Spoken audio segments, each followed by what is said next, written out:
Welcome to this episode of the Smart Leader Sell podcast. My name is Jessica Lorimer, sales coach and leadership expert, and I'm really excited about today's topic and also a little bit concerned that it might be something that is potentially a little bit controversial, a little bit different. So let's dive on in. So I just want to remind everybody that I've had a lot of questions recently from lovely people. Firstly, love it, and I should have said that before, love it when people email me about the podcast, love it when people come into the Facebook community and ask questions related to the podcast episodes. So if you are doing that, and if you are a regular a podcast listener, please always come and introduce yourself. Feel free to pop me an email, send me questions, send me feedback. I love that kind of thing.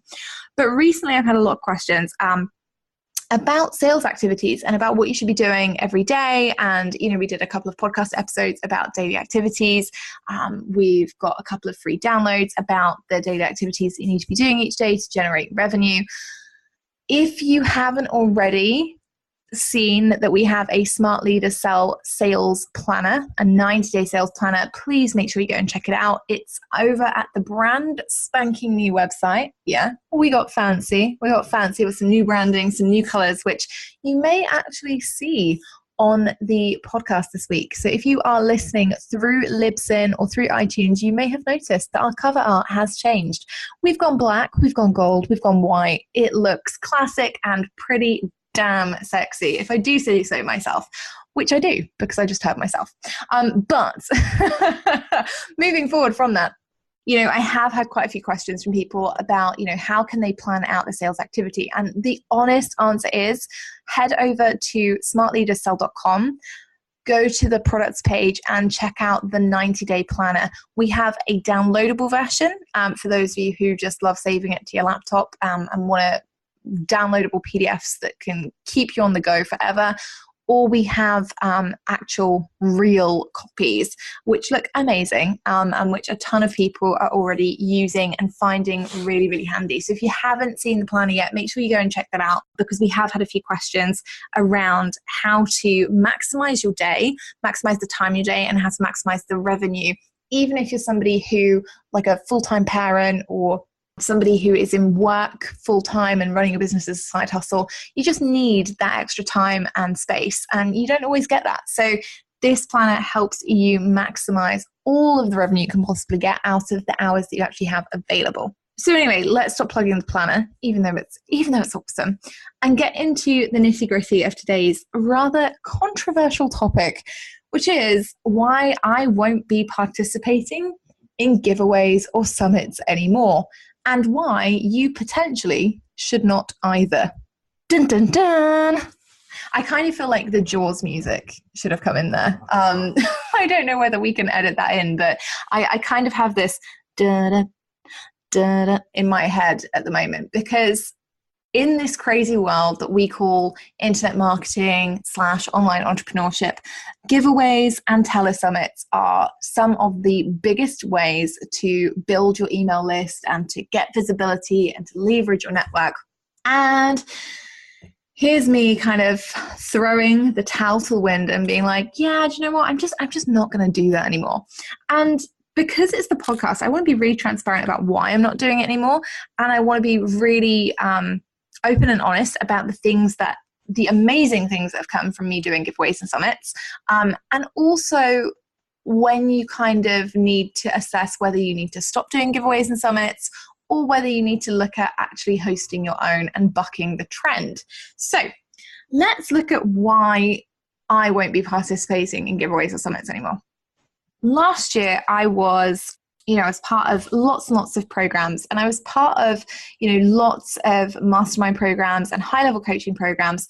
And one of the things that came up an awful lot was, let's all participate in giveaways and summits, and let's all leverage networks and audiences.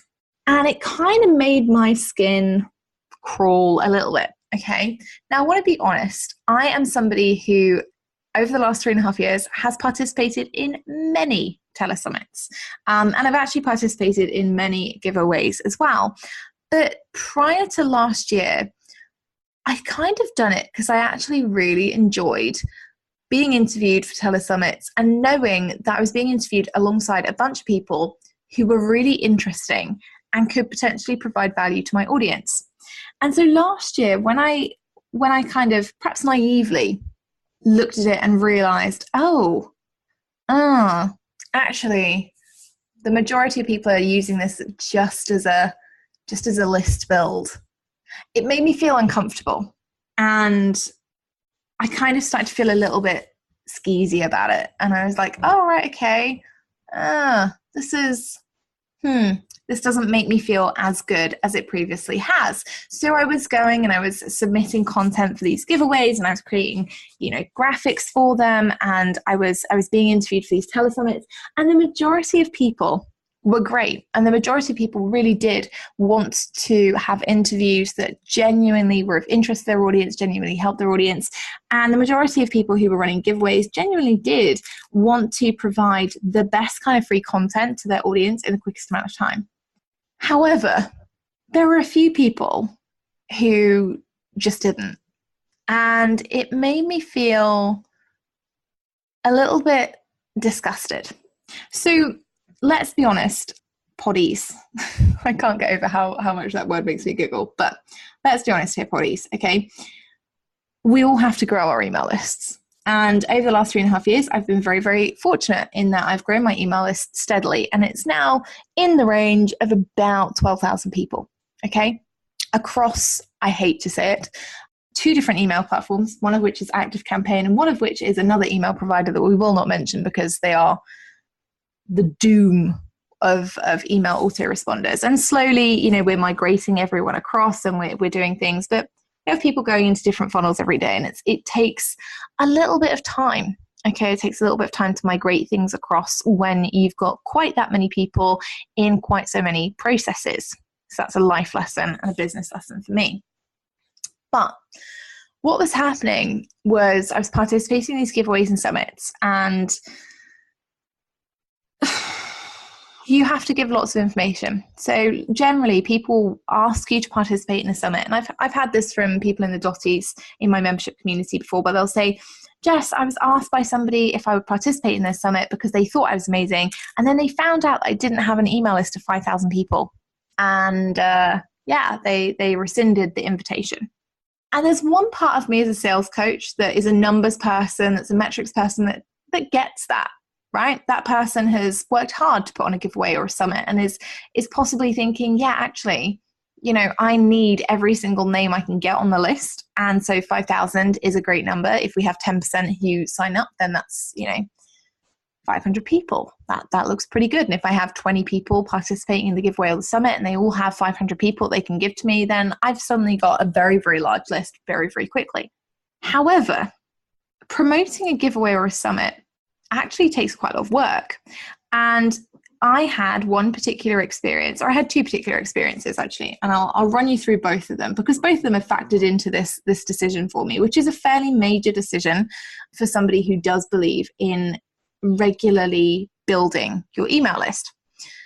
So the first issue I had was a giveaway that I participated in where the host of the giveaway had provided a ton of swipe copy. Okay. And so they'd provided email swipe copy and social media swipe copy and, everything you possibly need, graphics, a lot. The only trouble was the swipe copy message, I knew it wouldn't speak to my audience. So I went back to the host and I said, hey, look, the style that this is written in, I just know that it's not going to appeal to my audience. It's not going to make them hit that sign up button. So would you mind if I changed it? And usually people are fine because we all know our own audiences, right? We all know what they respond to best. We all know what they're most interested in. And so generally, if you go back to someone and say, hey, look, I'd love to tweak this so that more people download it, they're like, yeah, cool, no worries. This person, however, was like, no, you've got to use my swipe copy. So, it's their giveaway. I'm like, okay, cool. Off I trot.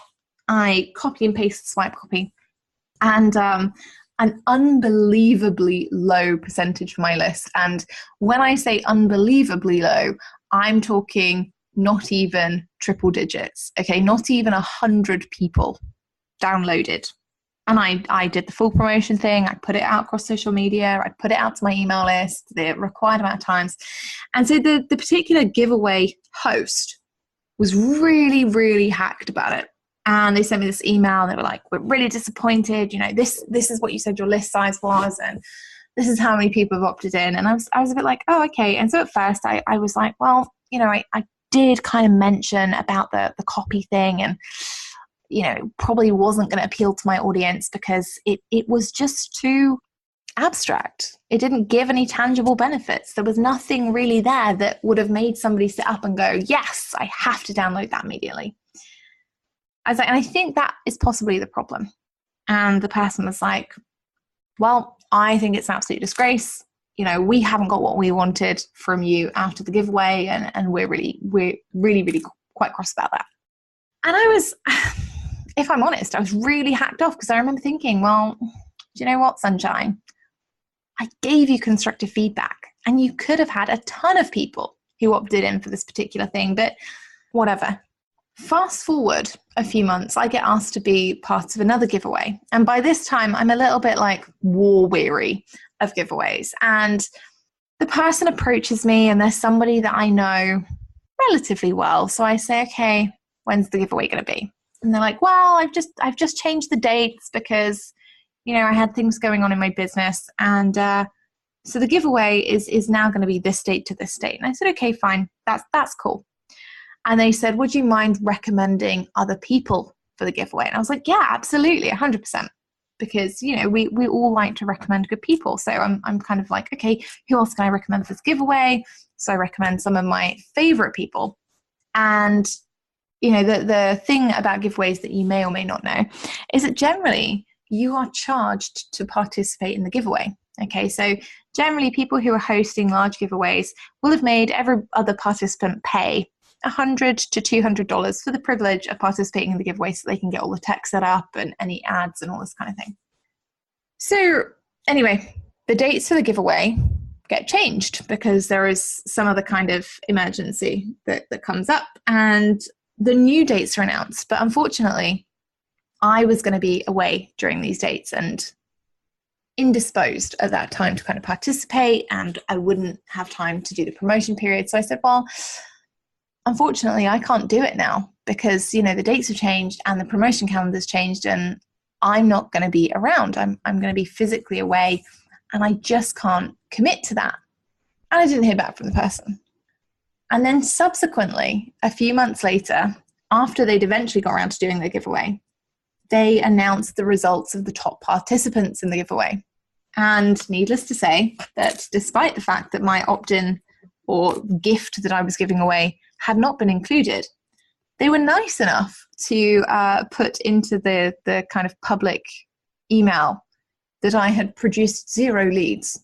And so, you know, being relatively bolshy, I replied back publicly and said, oh, actually, unfortunately, I made you aware that I wasn't participating. So, you know, I really hope it went well.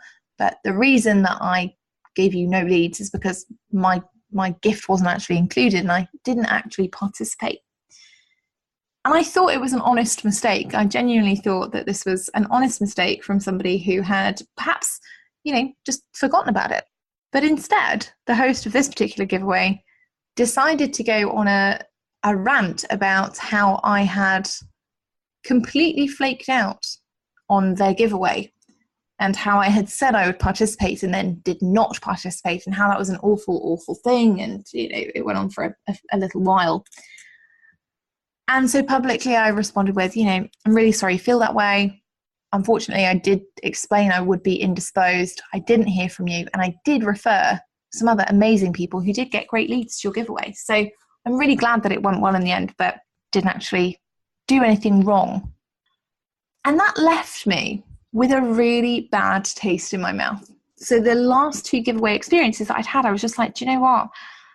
I'm just not interested in sending my audience to these people who are so in it for the growth of their own list and the growth of their own income that they're not even polite to people who would have, you know, would have helped them, would have participated, would have done everything had they actually got the crap together and produced it on time.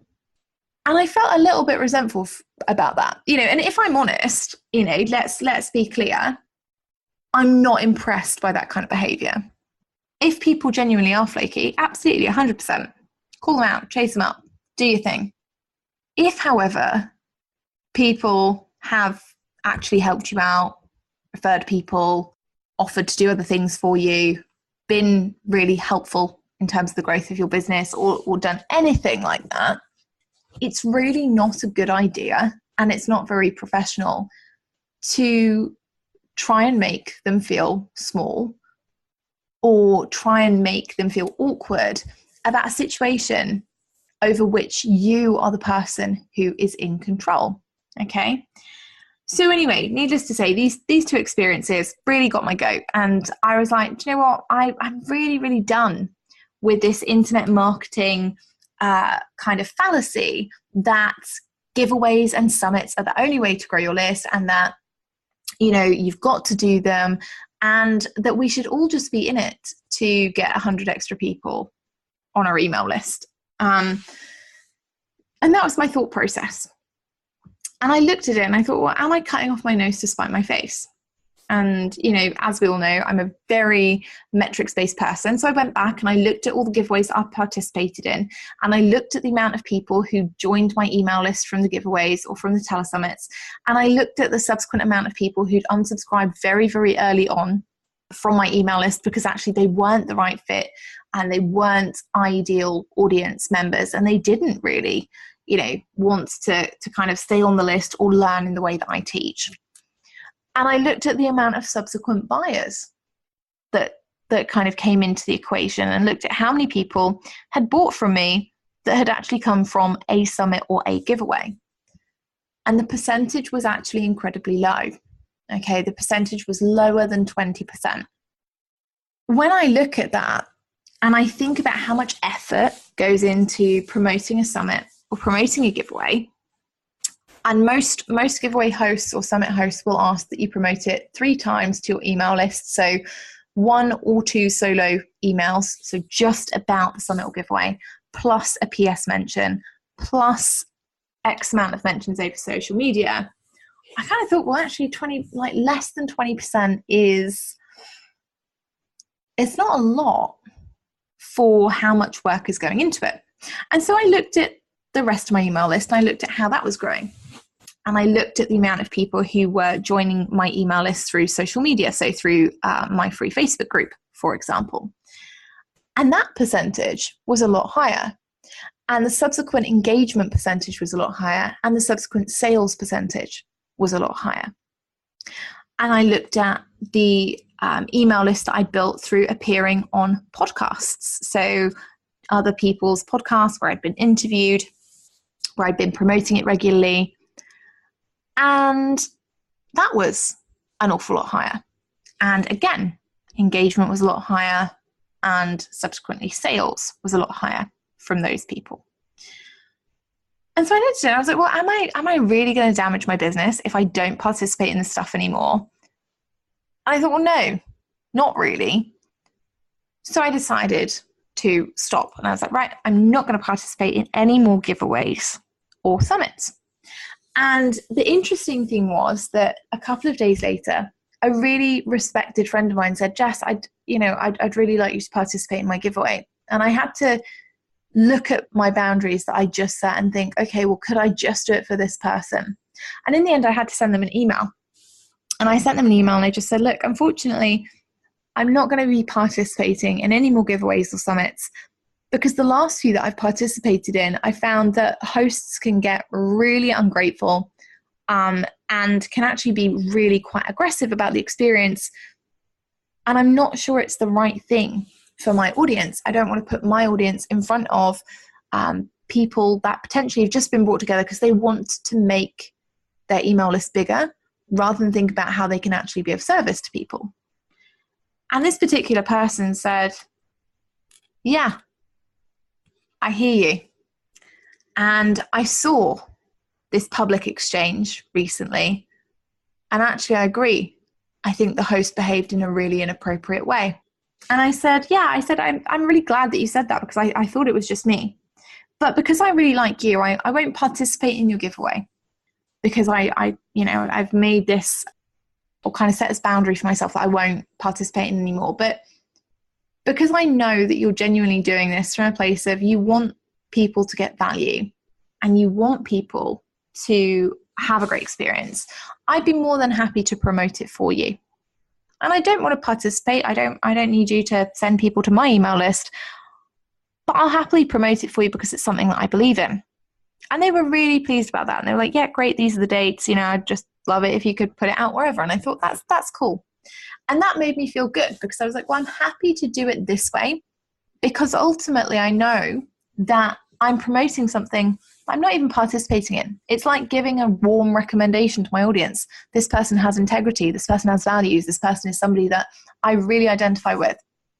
And I'd love it if you downloaded something from them, because I know that it's going to be worthwhile, genuinely worthwhile. And so I started looking at, okay, that makes me feel really good. And I thought, well, this is where we then start to have this discussion about what would the boss do? And that's where this kind of podcast episode has been born. So I want to talk very honestly and transparently about, why we really host giveaways and summits, why or when you as a new or potentially experienced business owner should participate in them, what you need to be prepared to bring to the table, and then thinking about, what if you don't want to do it? What if, like me, you're really tired of seeing all of the usual hype and none of the results? Okay, so let's look at why people host giveaways or summits. Why are they important? Why are they such a big marketing tool? Why is everyone using them? The simple answer is that people host giveaways or summits because generally they are looking to build their email list. Now, I don't want to cast aspersions, but generally it's people who have smaller email lists, and they will approach people who they feel have larger lists, generally 5K and above, and they'll ask them to participate, be interviewed, or give a free opt-in or gift out to the combined audience of everybody who is participating in the giveaway or the summit. Now, to be transparent, like I said earlier, I've been part of many of them, and actually I've had some really, really fantastic experiences, both of growing my list and getting to network with some incredible people, and really enjoying the summit or giveaway experience, and really enjoying the fact that it's given my audience the ability to get to know amazing entrepreneurs and amazing industry leaders who they perhaps otherwise may not have ever ended up hearing about.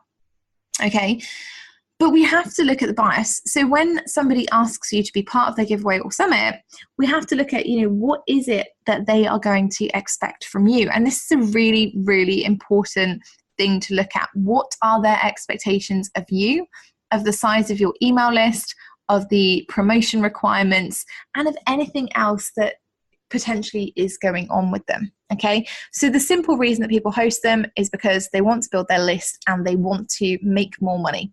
And so generally what will happen is, when you're asked to participate, you will sign a contract of some sort that says that you will promote it a certain number of times. You're generally asked to provide dates. You're asked to give the number of people on your email list so they can kind of assess who is promoting, who's not, who's got the most engaged list, etc., etc. And then what happens is, once that person has those audience members on their list, they're going to sell to them. Probably, and most giveaways or summits will have a no promo period. So just after the giveaway or summit has taken place, these hosts will get you to sign a contract that says, for the next 4 to 6 weeks after the summit, you can't sell to those people. You've got to nurture them and warm them up and make them feel warm and fuzzy about being on your email list. Okay? Now, when it comes to why you should participate in them, the simple answer again is because it will build your email list. And although I've had a couple recently of crap experiences with giveaways, with summits, it doesn't mean that I would tell anyone else not to do it. And it doesn't mean that I actually think that the idea of them is bad at all. It means that you should be participating if you want to build your list, of course, but also if you genuinely feel like the person who is hosting the summit or the giveaway is actually aligned with the same values as you. i.e., if you're somebody like me who's very, very value driven, who's very much about integrity, honesty, transparency, you need to participate in summits with people who are like that. Equally, if you're somebody who's very supportive of other people's endeavors, and you know that when you join a giveaway or you join a summit, you're going to be the person who will really go hell for leather on promoting it, you'll be everywhere, you'll be talking about it, you'll be supporting the host, all of these kinds of amazing things, you need to join a giveaway or a summit where other people, other participants feel the same way and will act in the same way. Because if you don't, you can end up feeling a little bit resentful. So when we look at why you should participate in summits, it's all about, it can really help you bring new people into your audience who are going to be warm. Okay, because the best kind of referrals are warm referrals. And effectively, when you participate in a giveaway or a summit, you are being put in front of people who are going to be potential ideal clients and who are going to be warmer to you because you've come from a recommended or trusted source.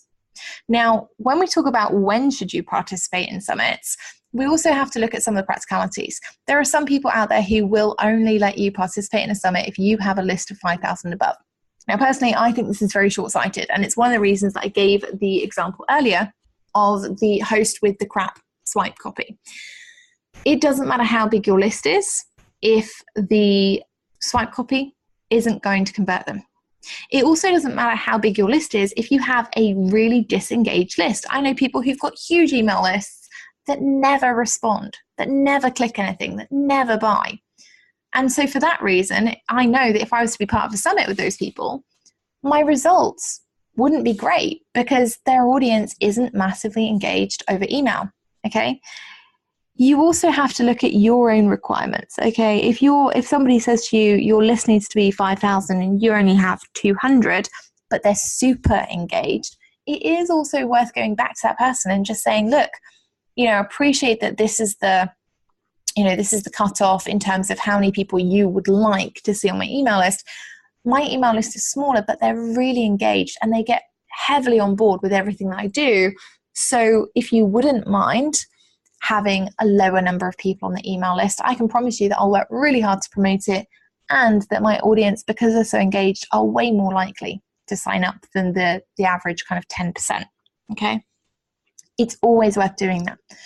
The other time that it's really good to participate in summits or giveaways is if you are 4 to 6 weeks away from a launch. Okay, so at the time that the giveaway or the summit is actually being promoted, that it's gone live, 4 to 6 weeks after, if you're going into launch mode, then again, it's a good time to participate in a summit or a giveaway. And the simple reason is that you'll be adding more people to your audience who will be warmer, who will, want to potentially buy from you and want to do that fairly quickly. Okay, so it can be a really, really good idea for that. Now, we have to look at what you're going to bring to the table. And we've kind of briefly covered that earlier, but the major things when you participate in a summit or giveaway that you need to bring to the table, or that you need to expect to bring to the table, are 1, cash. Do you have to pay to play? Giveaways, generally you do. Summits, generally you don't. Okay, so it can be, like I say, anywhere from $100 to $200 to participate in a giveaway. Equally, you could pay $100 to $200 to have a shout out from a brand or a particular company or influencer on Instagram, and get a bunch of leads that way if you wanted to. But those kinds of models are pay to play models. Summits generally are free. And the person who is hosting the summit will be the person that stumps up for all the costs of the technology, of any paid advertising that they particularly want to do. It tends to be that summits are the free option. The other thing that you need to look at bringing to the table is your audience. So this is why it's so important to be aligned with the host and with the other participants of the giveaway. If you are not, do not do it, because you risk putting your audience in front of people who may not have the same values as you, who may not have the same kind of level of expertise. And that can be quite difficult to realize after the event. Okay, so really think about what you're bringing to the table in terms of your audience. How engaged are they? Are they likely to get a great service or a great experience from this particular summit or giveaway, or the participants? And if they're not, avoid it like the plague. Okay, if they are, if it's full of great people, I did a great giveaway last year with one particular person who had some amazing people participating in the giveaway. And honestly, the audience got phenomenal value because we were all asked to provide things that we would ask people to pay for generally. So these were all paid products that people were getting for free, or brand new things created specifically by these influencers just for this particular giveaway. And that meant that people got a ton more value than they normally would. Okay, people weren't just giving away their normal freebie or normal opt-in. So you then have to look at, speaking of opt-ins, what are you going to bring to the table in terms of your interview, the value that will be provided in your interview if you're participating in a summit, or your free gift if you are participating in a giveaway. Now, generally, giveaway hosts won't really care what you offer, but it's always better to offer something really, really awesome than something that is just your general, this is on my website, opt-in. And the reason is that people will generally go and check out your website. So if you leave a great opt-in or you run a great interview during a summit or a giveaway, people will go and try and follow up with you. They'll try and find your Facebook community. They'll try and find your website. They'll find you on social media. And generally, if you are providing something that you provide all of the time, it means that those people won't have any other access to any other resources of yours. So try and give something that's a little bit different, something that you save specifically for these kinds of occasions, or create something brand new for it. And make the host or the kind of leader of the summit or giveaway aware of that, so they know you're doing something that's exclusive to them. And that will really make them feel good about your participation as well. Okay. And then finally, in terms of what you need to bring to the table, you need to think about promotion and promotion calendars. So if you're somebody who wants to grow your list exponentially, it might be that you're participating in many giveaways or summits this year. And that's fantastic. However, you'll also need to look at your own promotional calendar, because if you're consistently promoting other people's summits, other people's giveaways, it doesn't give you that much time to promote your own content. Okay, and it doesn't give you that much time to promote your own launches. So just make sure that when you're committing to these summits or giveaways, you're actually checking the promotion guidelines. You know, how many times do you have to promote? Where do you have to promote? Do you have to tag anybody? Do you need to promote on specific days? Is there a promotion requirement that means that you have to only do this as a solo mailer rather than including it in a weekly roundup that you might otherwise be sending to your audience and they would expect? So just think about, what are the promotion requirements, and can you genuinely fit them in around other things that are going on in your business?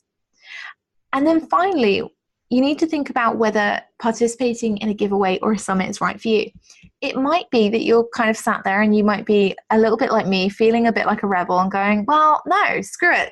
I don't want to be part of a giveaway, or I don't want to be part of a summit. And you might be thinking, crap, in that case, what do I do? How am I going to build your list? And the good news is there are tons of other ways that you can do it. You can, like I say, I've had much more engagement, many more sales, and grown my list in a bigger way from social media and through the things that I do there, from the podcast, and from appearing on other people's podcasts than I have from summits or giveaways. So you could look at those kinds of channels. The other thing that you could look at is if you are kind of thinking, actually, I've got some great networks, some great connections.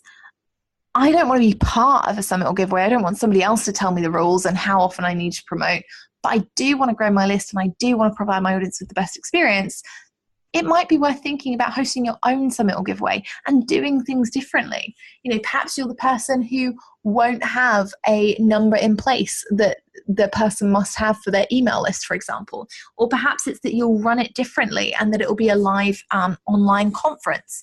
Or you might choose to do it in a way that makes your audience feel really good and that is driven by them. You might poll your audience and ask, who would you like to see on a summit? Who would you like to see interviewed? And do something that is purely audience driven, so that actually you're going to get masses of engagement. You're going to be providing tons of value, and that they're going to feel really, really good about participating in it, and your audience will share it for you.